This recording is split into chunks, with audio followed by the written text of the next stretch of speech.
सेठ रामजी लाल और उनकी धर्मपत्नी आशा देवी का एक सभ्य परिवार था। रामजी लाल ने अपनी मेहनत से खूब धन दौलत कमाया था, पर रामजी लाल को एक दुख था कि उसके इकलौते बेटे सोहन को शराब और जुए की बुरी लत थी।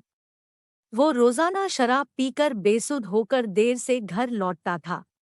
सोहन की रोजाना शराब और जुए की लत ने सेठ रामजी लाल की चिंता बढ़ा दी थी। हर समय रामजी लाल और आशा सोहन को लेकर परेशान रहने लगे। एक दिन रामजी लाल ने आशा से कहा, आशा, मैं सोच रहा हूँ कि सोहन की शराब और जुए की लत बढ़ती जा रही है। मैंने भाई साहब से बात की हुई, उन्होंने एक लड़की बताई है, बहुत ही अच्छे घराने की सुशील लड़की है। मैं सोच रहा हूँ सोहन की शादी कर देते हैं। शायद बहू के आने से सोहन थोड़ा सुधर जाए। आशा, ये तो आप ठीक कह रहे हो, भाई साहब से बात करके हम रिश्ता पक्का कर देते हैं। सेठ रामजी लाल अपने मित्र से बात करके लड़की के घरवालों से बात करता है। उसी शाम सोहन जब घर आता है, सेठ उसे कहता है, सोहन, मैंने तुम्हारे लिए लड़की पसंद की है। लड़की अच्छे घराने की पढ़ी लिखी है। सोहन, मुझे कोई शादी नहीं करनी पिताजी। रामजी लाल, सोहन, अगर तुमने इस शादी के लिए मना किया तो तुम्हारा खर्चा पानी पैसे सब मिलने बंद हो जाएंगे। पिता की कही बातों को सुनकर सोहन डर जाता है और शादी के लिए हाँ कर देता है। कुछ दिनों बाद सोहन की शादी हीना नाम की लड़की से हो जाती है। हीना बहुत ही सुशील और समझदार लड़की थी। वो अपनी सास और ससुर का बहुत ध्यान रखती थी, पर सोहन उसको बिल्कुल भी पसंद नहीं करता था। रामजी लाल ने सोचा था कि सोहन की शादी के बाद शायद आदतें सुधर जाएगी, पर ऐसा बिल्कुल भी नहीं हुआ। सोहन अभी भी रोजाना शराब के नशे में ही रहता था। रामजी लाल, मेरी तबीयत कुछ ठीक नहीं लग रही है। मैंने वकील साहब को बुलाया है। मैं चाहता हूं कि मरने से पहले अपनी सारी जायदाद बहू और उसके होने वाले बच्चों के नाम कर जाऊं। मैं नहीं चाहता कि सोहन की बुरी आदतें इस घर को तबाह कर दें। सारी जायदाद हीना और उसके होने वाले बच्चों के नाम करके सेठ स्वर्ग सिधार जाते हैं। रामजी लाल के मरने के बाद हीना अपनी सास आशा का बहुत ख्याल रखती थी। वो आशा को कभी भी दुखी नहीं रहने देती थी। एक दिन, माँ जी, ये लीजिए आपका हल्दी वाला दूध। आशा, बहू, तुम मेरा कितना ख्याल रखती हो। एक सोहन है जो जो सारा दिन घर से गायब रहता है। पता नहीं अभी भी कहाँ होगा। सोहन, माँ, ये सब क्या है? पिताजी ने सारी जायदाद हीना के नाम क्यों कर दी? जैसे मैं तो उनका बेटा ही नहीं। आशा, सोहन, तुम्हारी शराब की बुरी आदतों की वजह से तुम्हारे पिताजी ने ऐसा किया है। सोहन, पिताजी ने यह सब ठीक नहीं किया माँ। सोहन गुस्से में फिर से शराब पीने के लिए घर से बाहर निकल जाता है। वो एक बार में पहुंचता है। वह देखता है सामने एक लड़की डांस कर रही है। सोहन लड़की को देखकर चौंक जाता है। लड़की बिल्कुल सोहन की पत्नी हीना की शक्ल की होती है।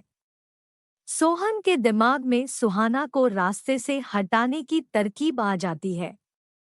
वो मैनेजर को बोलकर लड़की को अपने पास आने को कहता है। लड़की उसकी टेबल पर आती है। सोहन, मेरा एक काम करोगी? बहुत पैसे मिलेंगे। साहब, पैसों के लिए तो रीमा कुछ भी कर जाएगी। बस आप काम बताओ। सोहन, एक काम करो, मुझे बार मेरी गाड़ी के पास मिलो। कुछ देर बाद रीमा बार से बाहर आती है। सोहन रीमा को गाड़ी में बैठने को कहता है और अपनी बात शुरू करता है। सोहन, देखो रीमा, बात ये है कि मेरी पत्नी हीना की शक्ल हूबहू तुमसे मिलती है। मैं है। मेरे पिता ने मरने से पहले सारी जायदाद उसके और उसके होने वाले बच्चे के नाम कर दी थी। अब मैं अपने पिता के मरने के बाद पाई पाई को तरस रहा हूँ। मैंने जब तुम्हें देखा तो मुझे लगा कि तुम इस मुसीबत से मुझे छुटकारा दिलवा सकती हो रीमा, तो मैं कैसे तुम्हारी मदद कर सकती हूँ? साहब सोहन, रीमा, मैं अपनी पत्नी को हमेशा हमेशा के लिए इस दुनिया से विदा कर दूंगा। उसके बाद तुम हिना की जगह मेरे घर में मेरी बीवी बनकर आओगी। तुम्हें देखकर माँ भी नहीं पहचान पाएंगी कि असली बीवी तुम नहीं हो, मैं तुम नहीं हो, मैं तुम्हें 1-2 दिन में लेने आऊंगा। फिर हमारा खेल शुरू होगा। तुम जायदाद के कागजात पर नकली साइन करके सारी जायदाद मेरे नाम कर दोगी। मैं तुम्हें तुम्हारे हिस्से के पैसे दे दूंगा। उसके बाद तुम अपने रास्ते और मैं अपने रास्ते। मोहन मयूरी से बात करके घर चला जाता है। उसे पता था कि उसे आगे क्या करना है। मोहन, सुहाना, तुम पिताजी के जाने के बाद कब से घर की जिम्मेदारियों को पूरा करने में लगी हो? मैंने सोचा हम हनीमून पर भी नहीं गए तो अब हो आते हैं। तुम पैकिंग कर लो, कल की टिकट है। हीना, पर माँ जी को अकेला छोड़कर हम कैसे जा सकते हैं? आशा, बहू, मुझे पता है तुम मेरा बहुत ख्याल रखती हो, पर सोहन का भी तो तुम्हारे लिए कुछ फर्ज बनता है। और ये तुम्हें घुमाने ले जा रहा है तो मुझे बड़ी खुशी होगी। तुम दोनों हमेशा खुश रहो मेरे बच्चों। सोहन हीना को गोवा ले जाता है।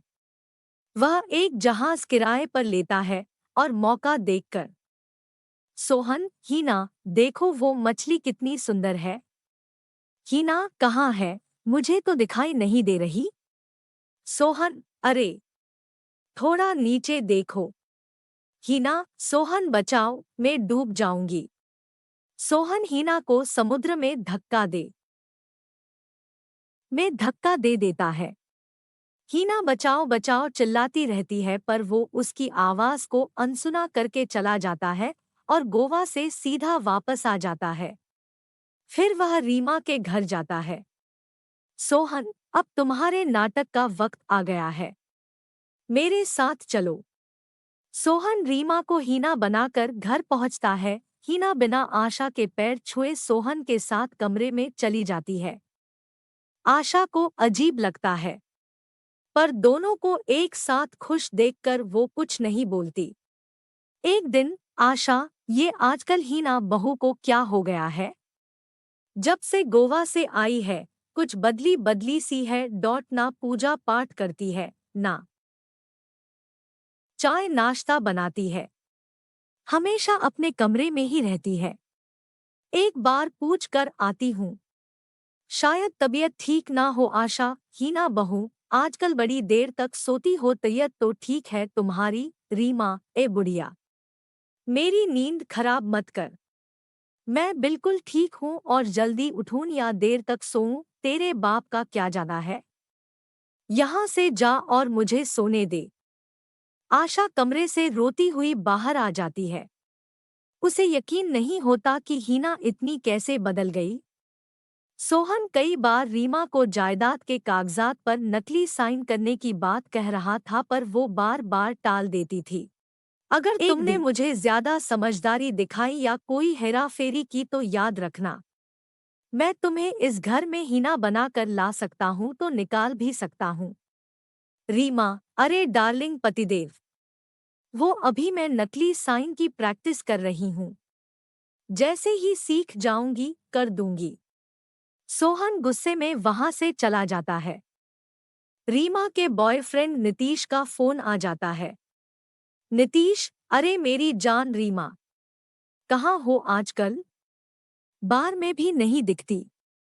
रीमा, बस समझ लो एक मुर्गा फंसाया है जिसे हलाल करना बाकी है बस। रीमा नीतीश को सारी बात बताती है और शराब पीने लिए घर आने को कहती है। कुछ ही देर में नीतीश अपने कुछ दोस्तों के साथ सोहन के घर आ जाता है। रीमा नीतीश और उसके दोस्तों के साथ शराब और सिगरेट का नशा करने लगती है।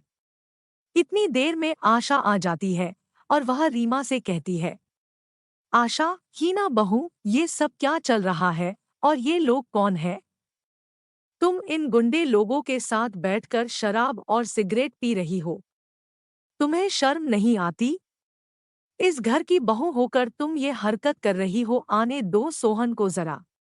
रीमा, बुढ़िया, तू क्या बताएगी अपने बेटे को, वो खुद ही गलत है। और मेरे दोस्तों को तूने गुंडा बोला। तुझे तो मैं अभी बताती हूँ। सोहन, रीमा, तुमने मेरी माँ पर हाथ उठाया। मैं तुम्हें जिंदा नहीं छोड़ूंगा। निकल जा मेरे घर से रीमा। तुम्हें शायद कोई गलतफहमी हो रही है मिस्टर सोहन। ये घर तो कब का मेरे नाम हो चुका है, यानी कि हीना के नाम। निकलोगे तो अब तुम दोनों माँ और बेटे। नीतीश, इन्हें जिंदा मत छोड़ो। इन दोनों माँ बेटे को जान से मारना ही ठीक रहेगा। जिंदा रहकर ये हमारे लिए खतरा बन सकते हैं। मैं इन लोगों को साथ ले जाकर दोनों माँ बेटों को खाई से नीचे फेंक देता हूँ। इनकी लाश को पुलिस के कुत्ते भी नहीं ढूंढ पाएंगे। रीमा, हाँ, ये ठीक रहेगा। इन दोनों का मारना ही सही है। आशा, सोहन, ये सब क्या है? सोहन, माँ, ये रीमा, आशा, तो मेरी बहू हीना कहाँ है? मेरी बहू हीना कहाँ चली गई? रीमा, तुम्हारी बहू हीना को तो तुम्हारा बेटा कब का जान से मार कर आ चुका है। गोवा में इसने उसे समुद्र में फेंक दिया था। आशा, सोहन, तुझे बेटा कहने में मुझे शर्म आती है। मैंने तुझे अपनी कोख से जन्म दिया है। तू मेरा बेटा कहलाने लायक नहीं है। आशा रोने लगती है। नीतीश और उसके साथी आशा और सोहन को पकड़कर ले जाने लगते हैं। तभी पुलिस आ जाती है। इंस्पेक्टर, गिरफ्तार कर लो इन लोगों को। डोट इंस्पेक्टर, हीना जी, आपको डरने की कोई जरूरत नहीं है। हमने इस नकली बीवी को पकड़ लिया है। आशा, हीना मेरी बहू, तुम जिंदा हो। ईश्वर का लाख लाख शुक्र है। हीना माँ जी, कुछ मछुआरों ने मेरी जान बचाई और मैं जैसे तैसे यहाँ पहुंची। पर मैंने जब रीमा को मेरी जगह यहाँ देखा तो मैं सीधा पुलिस के पास मदद के लिए गई और इन्हें सारी बात बताई। इंस्पेक्टर, सोहन जी, आपको भी हमारे साथ पुलिस स्टेशन चलना होगा। हीना, नहीं इंस्पेक्टर साहब, जहाज पर मेरा पैर खुद फिसल गया था। इसमें सोहन की कोई गलती नहीं है। आपने मेरी इतनी मदद की, उसके लिए शुक्रिया। आप इन लोगों को ले जा सकते हैं। पुलिस रीमा और नीतीश को गिरफ्तार कर लेती है। आशा सोहन से कहती है, आशा, देखा सोहन, आज अगर हीना तुम्हारी मदद ना करती तो सब कुछ बर्बाद हो जाता। हमारी जान भी चली जाती। और तुमने इसे जान से मारना चाहा। सोहन, हीना, मुझे माफ कर दो, मैं अपनी बुरी आदतों के नशे में सही और गलत का फर्क भूल गया था। हीना, नहीं नहीं, आप मुझसे माफी मत मांगिए। जो होना था सो हो गया। आप दुखी मत होइए। मैं आपसे बिल्कुल भी नाराज नहीं हूँ। हीना की अच्छाइयों ने हीना को जिंदा रखा और उसने अपने परिवार को भी बचा लिया। उस दिन से सोहन भी सुधर जाता है और काम पर जाने लगता है। ये देखकर आशा बहुत खुश होती है और हीना को गले से लगा लेती।